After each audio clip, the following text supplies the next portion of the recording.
Welcome to Wine Soundtrack USA. Listen to the passion with which producers narrate their winery and their world in 30 answers. Discover their stories, personalities, and passions. Hello, friends and listeners of Wine Soundtrack. This is Allison Levine, and today I'm in the Suisun Valley with winemaker and owner Brian Babcock of Suisun Creek Wines. Now, for some of you listening, I say Brian Babcock, and you might be thinking of San Ynez, but this is a different Brian Babcock in the Suisun Valley. So, Brian, welcome and tell us about Suisun Creek Wines, where we are, and what you're doing.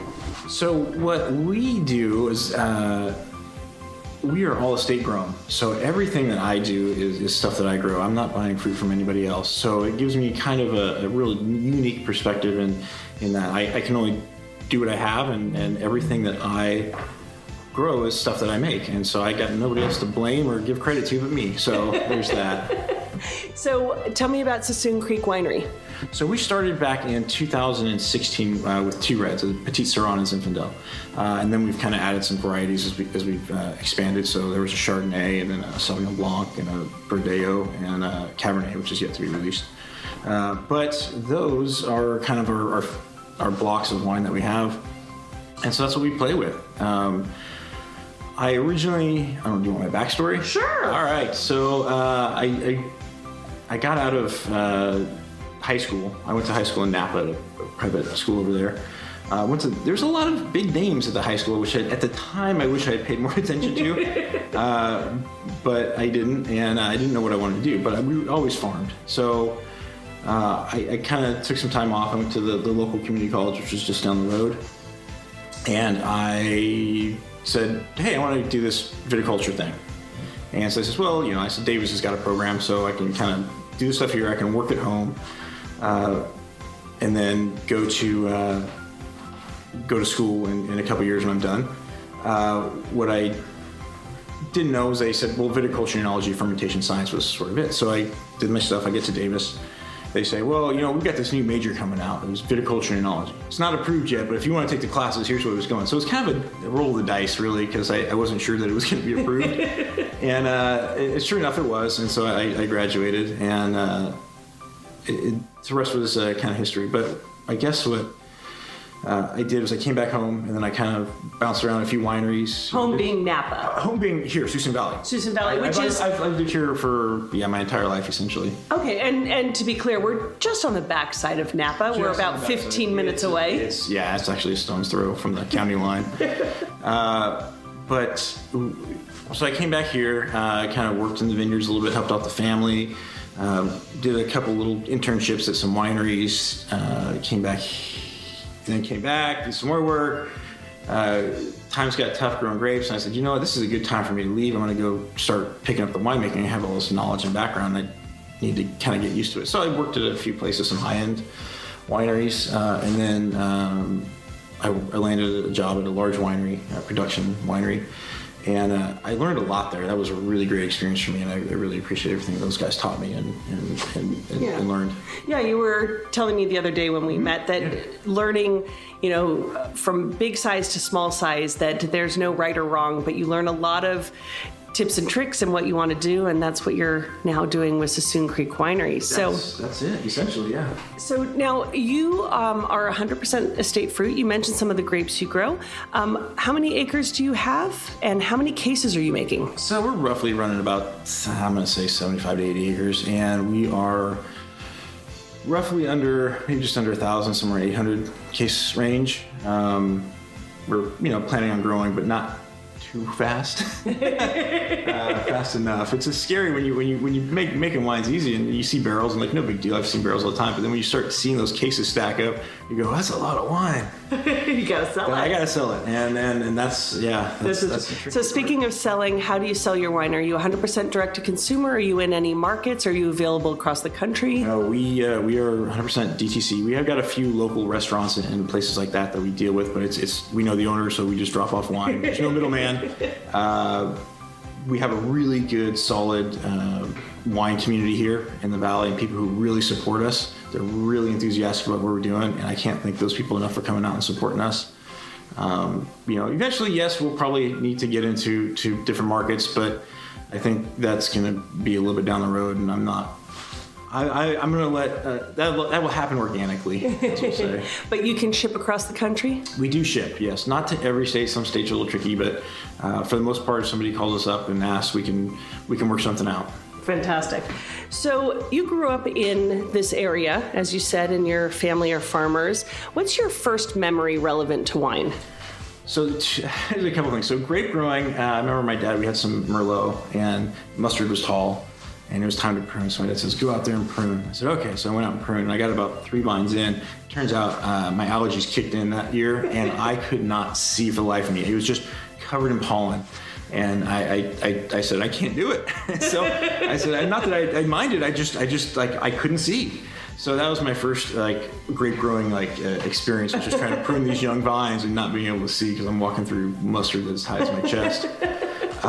The next thing that I remember, other than my parents having some wine at dinner and that sort of thing, but they were, back then they were not wine aficionados. It was, there's some White Zin, there's some Chardonnay, Kendall Jackson, that sort of stuff. Yeah. And so I would, sneak, not sips, but, smells. And White Zin was what you had, and it was not that appealing at the time. It just kind of smelled like wine, right? But I'm 15, 16 years old, so I don't know. So when you move past sneaking sips of White Zin, and maybe this is, maybe White Zin. Everybody's going to start somewhere. Absolutely. So maybe White Zin was it, but what was the wine that was sort of that aha moment for you? Was there a particular wine? I'm sure there are many, but can you tell us a story about one of those wines that you smelled where you just said, you tasted and said, wow, I want to make wine, or I love this variety, or it changed your perspective on something, or just made you more interested in something about wine? Yeah, so that block of Merlot we had that I was pruning that I couldn't do. I was like 19 or 20 at the time. And I kind of said, well, I like this viticulturology thing. So in this 5-acre block or whatever, there's about 20 vines of Pinot Noir that had been somehow grafted wrong. But they stood out. Pinot and Merlot in the vineyard stand out. So I was able to, go here, go down a few hundred vines, pick some more. And I was going to make this wine, right? I made it in, home winemaking, garbage cans, roots and that sort of stuff. And so that was my first foray into that. And there was a guy lived in the valley, and he was this kind of alchemist of a winemaker. It was just a hobby, and he just had carboys upon carboys, not massive quantities of stuff, but tons of stuff. And I had no idea what I was looking at. And I had no idea really how to make wine at the time. So I picked the stuff, this Pinot, I put it in there. He goes, here, add this yeast, whatever. He just gave me some little things. And I did it, and I made the Pinot, and it smelled wonderful. It was like the most amazing wine I to this day I think I've ever smelled. Wow. And I was like, this is awesome. That's my first go in a block of mixed Pinot and Merlot, and I get it, and then I buy this small little half barrel to fit that stuff, and so now I got a couple bucks and I got some skin in the game. And then nobody really told me you have to monitor wine as it gets older and add sulfur and kind of keep. So the wine went bad, and it was horrible. But hey, there was that was my moment. I can do this, and it's amazing. And so I was pretty enthusiastic about it. But and maybe I'm looking back on that through a different lens, and maybe it wasn't really that great. But that was my I could do this, and it's pretty awesome. So hey. Yeah. Go with the memory of that it was awesome. I'm going to go with that. Right or wrong, that's what I'm going to believe. So now if we were to come into your home, what kind of wines do you and your wife drink? What would we find in your cellar? Is it mostly your wine, mostly local, or do you have a special place in your heart for some other regions in the world?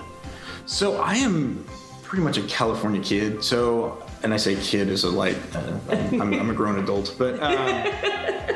The California part, I don't really get out beyond that. I was raised here. These are the wines I grew up on. These are the wines I cut my teeth. I've had other wines from all over the world, but none of them really stood out as something that pleased my palate, that I personally like. I can appreciate them. If you come to our cellar, it's a pretty small cellar. I don't tend to hold a lot of stuff back. I tend to be very curious, and I want to open everything right away, and I just don't have the patience to wait. And so...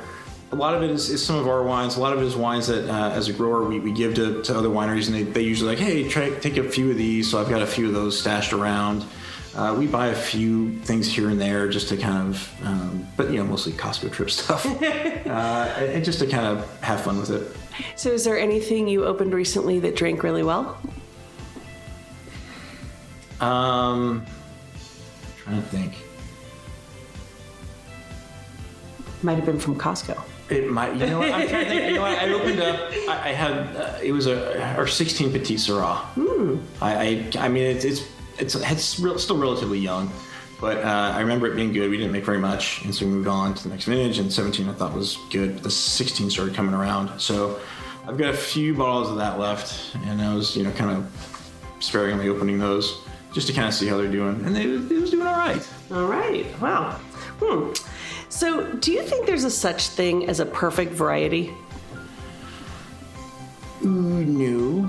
The short answer, I think they all have their strengths and weaknesses, and it depends on the person, the consumer, right? The person.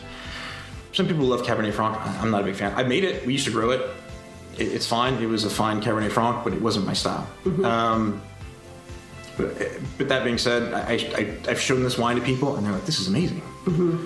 So different strokes for different folks, and I don't think that there's necessarily a one perfect. I think there's varieties that definitely do better in certain areas. Mm-hmm. And I think if you come to Suisun Valley, you see that the Petite Sirah seems to do pretty well here. I'm not sure why, it just does. So we're gonna roll with it. May not be perfection, but it's pretty close.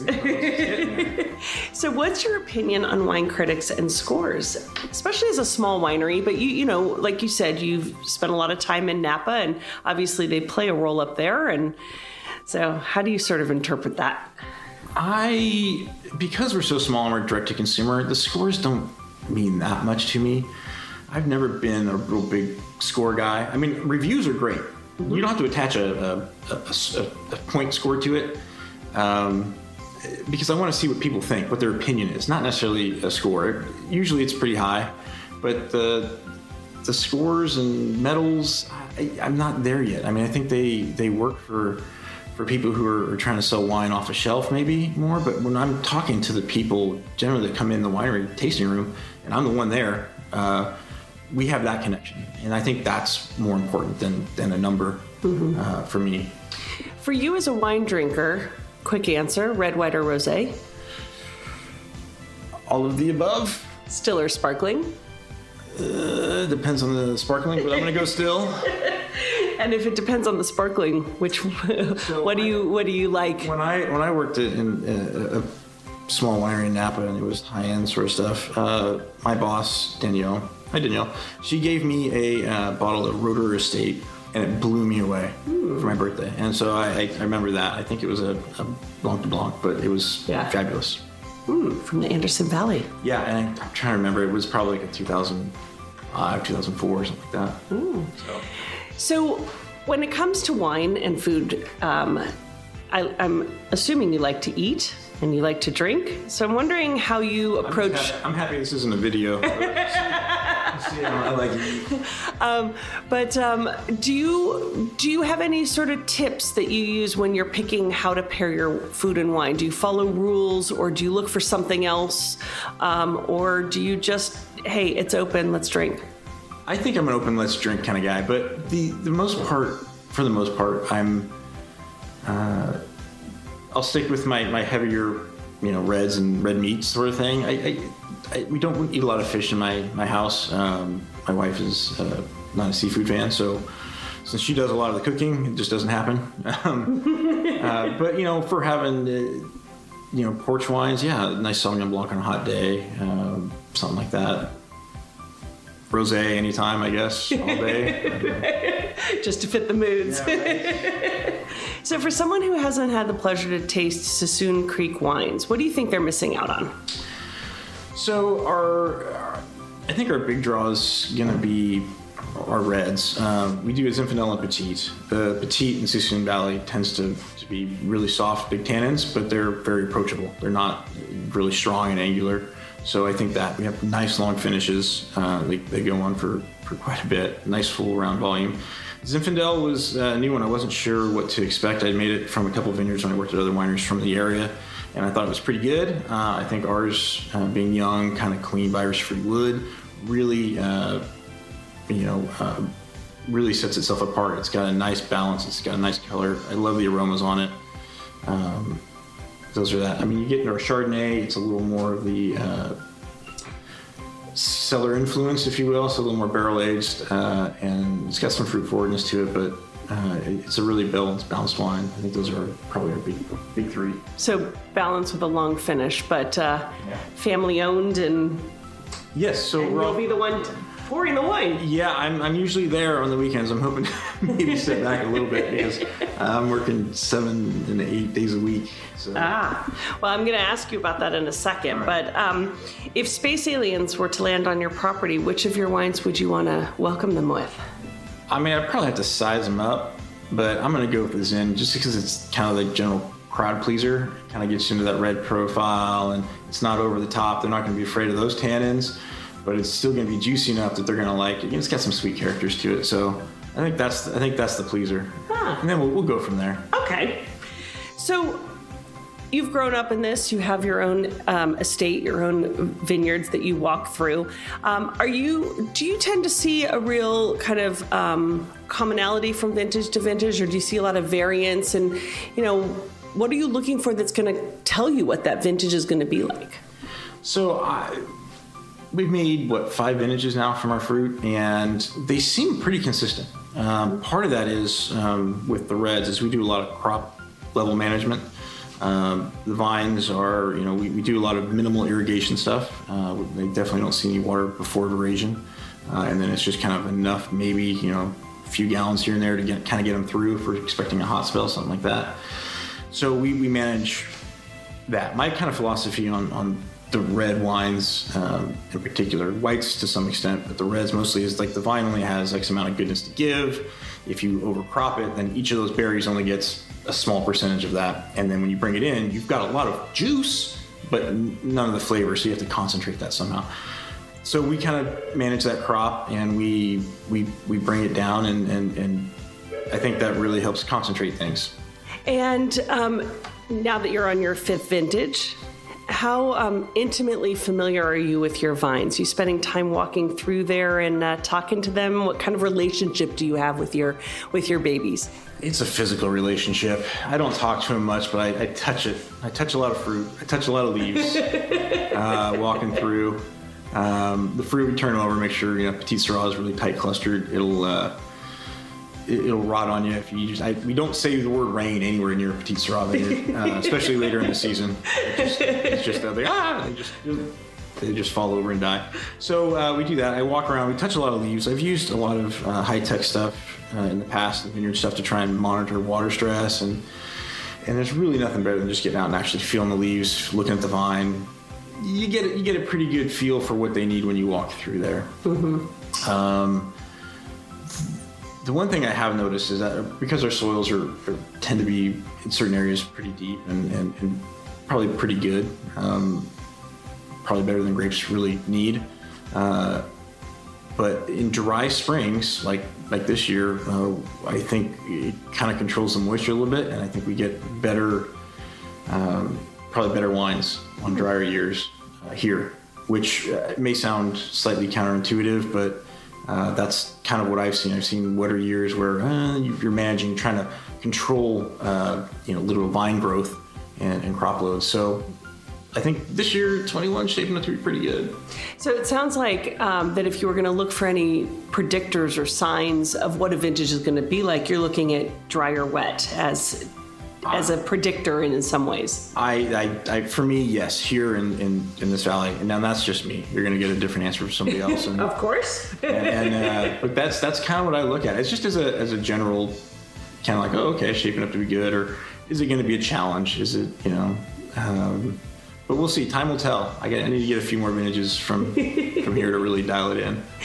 So I know that you went to UC Davis and you ended up in enology, but I'm curious, when you were a little boy, what did you want to be when you grew up? Boy, I don't know. I think if you asked me that question now, I look back, I probably would have been a mechanic or a plumber or an electrician, something in the trades. I like doing that stuff, kind of creating and building and fixing things. So that's just kind of my personality. So growing up on the farm was great because we fixed everything ourselves. You know, there's no, like, I don't think we ever hired a mechanic to do anything. So you like to work with your hands? I do, yeah. I know my hands are clean right now because I showed up to this interview, but yeah, usually they're pretty dirty and black.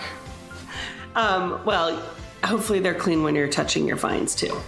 Yes. Yeah. Usually they're dirtier after I get done.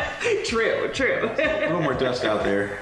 So you mentioned that you're always on the weekends when your tasting room is open, you're in there pouring wine. Obviously you're working, in the vineyards during the week. When you're not working, how do you spend your free time? Oh, I wish I could tell you how to do that, or I wish I knew what to tell you. I spend time with my family a lot. So, my kids, I try to. I'm trying to get better at it. It's a tough balance when you're starting a business and doing this sort of stuff. But my wife likes to take trips. So she's learned that she can't wait for me to do it. So she usually gives me a trip or two a year. So I'm forced to go. The plane ticket's already bought, non-refundable. So, last year we went to Nashville. She got me concert tickets this year, even though, we're in the middle of stuff. Hopefully by the time this is all done, the concert will be open. So anyway, yeah, I work for fun, unfortunately. But it's not a bad thing. Okay.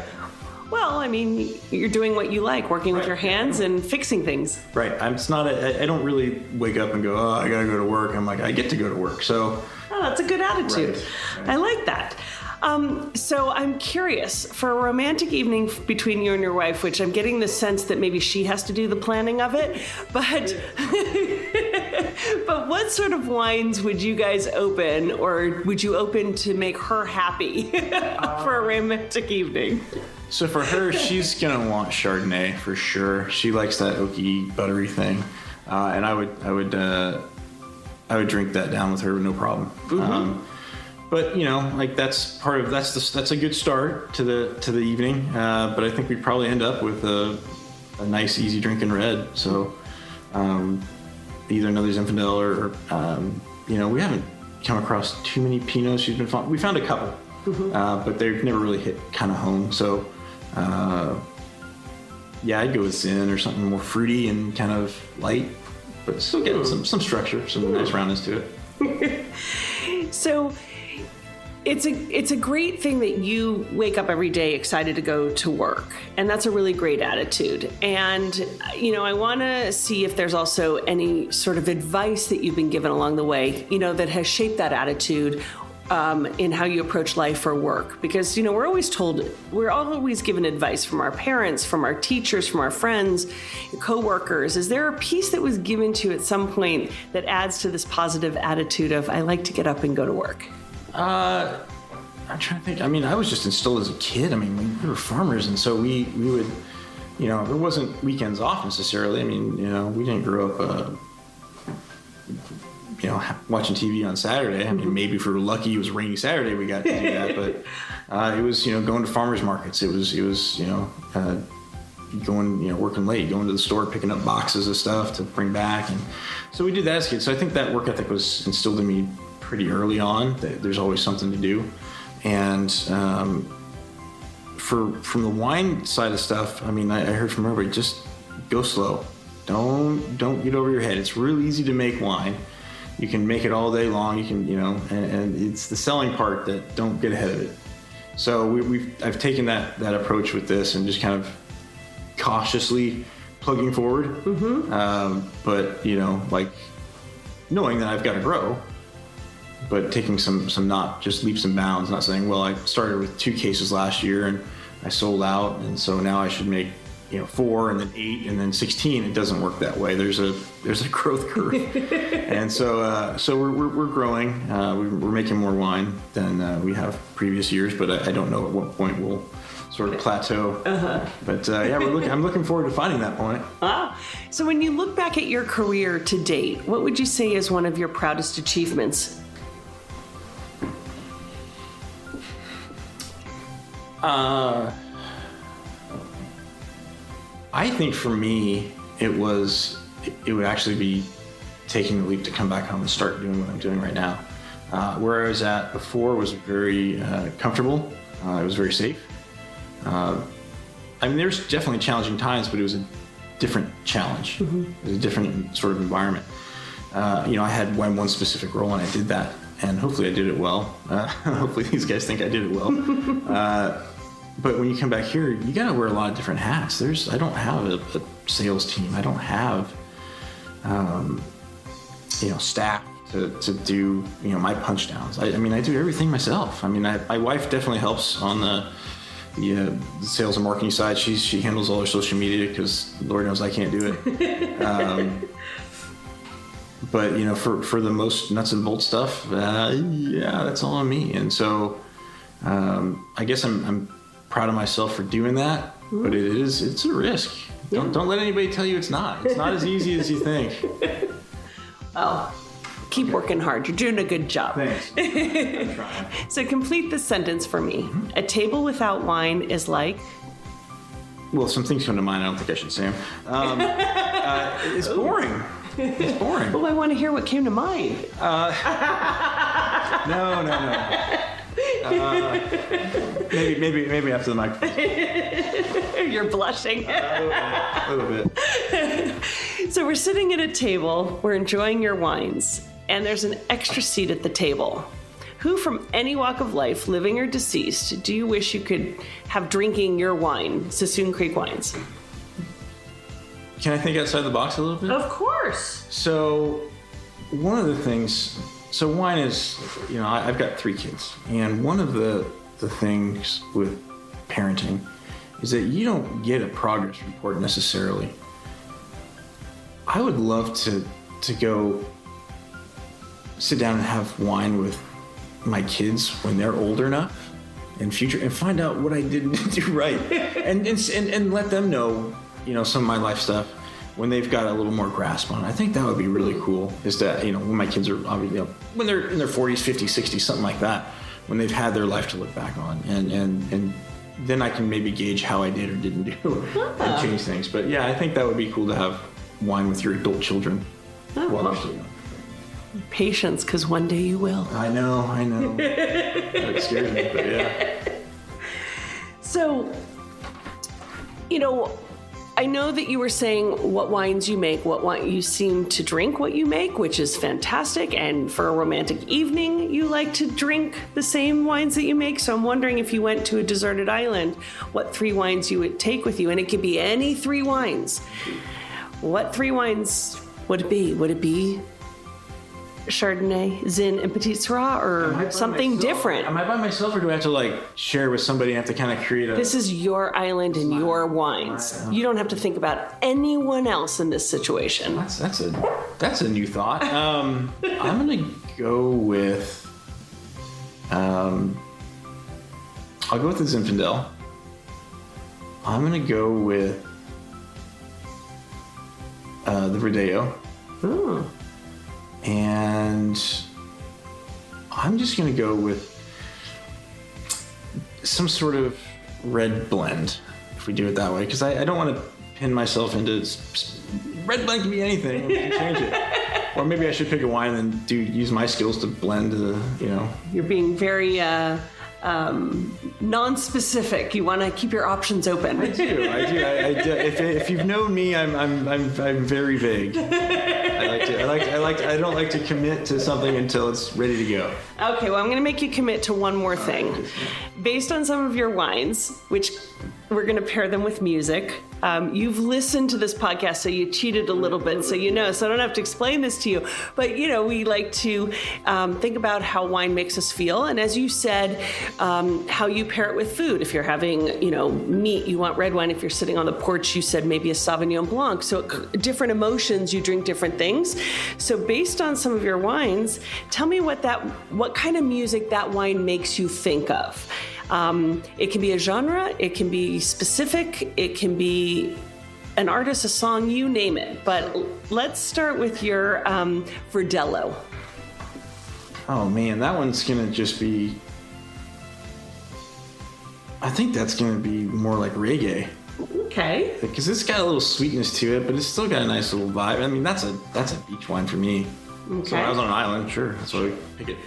And what about your Chardonnay? Now, I know you made this Chardonnay specifically for your wife. Right. It's her style. It's got some nice buttery, oaky notes. Still balanced with nice acidity, but it is her wine. So what kind of music goes with the Chardonnay? I mean, she's not going to want me to say this, but smooth jazz. Okay. Why not? She doesn't listen to smooth jazz. She's more of like she likes the upbeat tempo stuff, pop, but like, when she works out sort of thing, so. Yeah, but this Chardonnay reminds you of smooth jazz, and that's what. And what about your Zinfandel? Oh, that's Led Zeppelin. Ooh. That's because Led Zeppelin's got this whole genre where they've got this rock, they've got some softer stuff, and then they've got some orchestrated stuff that's just kind of classical. For me, that's that one. And last but not least, your Petite Sirah. I'm gonna go with country music as genre, but not like pop country, more old school stuff. Interesting, right? Very interesting with Petite Sirah. I thought when you were going from Led Zeppelin, you were going to then move into like heavy metal or something. No, I typically listen to country music. I cut my teeth in, as a young man on classic rock. That was kind of what we did. But yeah. Interesting. Like that. Well, Brian, we're almost finished and you've done a very good job. You've survived. But I'm curious. I know that your wife is the one who plans the trips. Yes. But if you were going to plan a trip, what wine region do you want to explore? What's at the top of your wine list? Where do you want to go? I don't know. So years ago, I was working at a big place and they did a foreign exchange program. So we had a foreign exchange student coming from Argentina. Her name was Flora. And before she came here, she spent a year in Croatia. And I had no idea. She told me I was in Croatia. I'm thinking like Yugoslavia, like Eastern Bloc. I'd never seen pictures, never researched it, right? Knowing Zinfandel, that's where it comes from. But that was about it. And so she showed me these pictures and I didn't realize there was like a huge section of it right on the Mediterranean Ocean. It was beautiful. So I want to go there. I think you should. Yeah. It is beautiful. I can vouch for it. Okay. It's magnificent. It's a beautiful country. The wines are fantastic. And you're right, as a Zinfandel producer, it's where Zinfandel comes from. And so I think you should tell your wife to plan a trip to Croatia. I will. When she hears this podcast, then plane tickets will be bought. And in the meantime, if somebody wants to come and visit you, taste your wines, how can they visit you? Where can they find you? So we're in Suisun Valley. You can go to our website, SuisunCreekWinery.com. It'll give you directions. I think you can use Google Maps if you want. But we're typically open Friday through Sunday. Friday through Monday. Nope, Saturday and Sunday. Just Saturday and Sunday. Just Saturday and Sunday. We're hoping to be open more, but right now it's just the two of us. So we do Saturdays and Sundays, 12 to 5. Do you need an appointment, or is the tasting room open? It's open. We were doing appointments, and then it turns out we didn't need them. As we gain in popularity and things are opening back up, we may need to go to that system. I would just kind of check our social media and website and kind of for the latest information. Great. Well, if you're heading up to the Napa Valley area, check out Suisun Valley and check out Suisun Creek Wines. And Brian, thanks for joining us on Wine Soundtrack. Thank you. That was a lot of fun. Thanks for listening to a new episode of Wine Soundtrack USA. For details and updates, visit our website, winesoundtrack.com.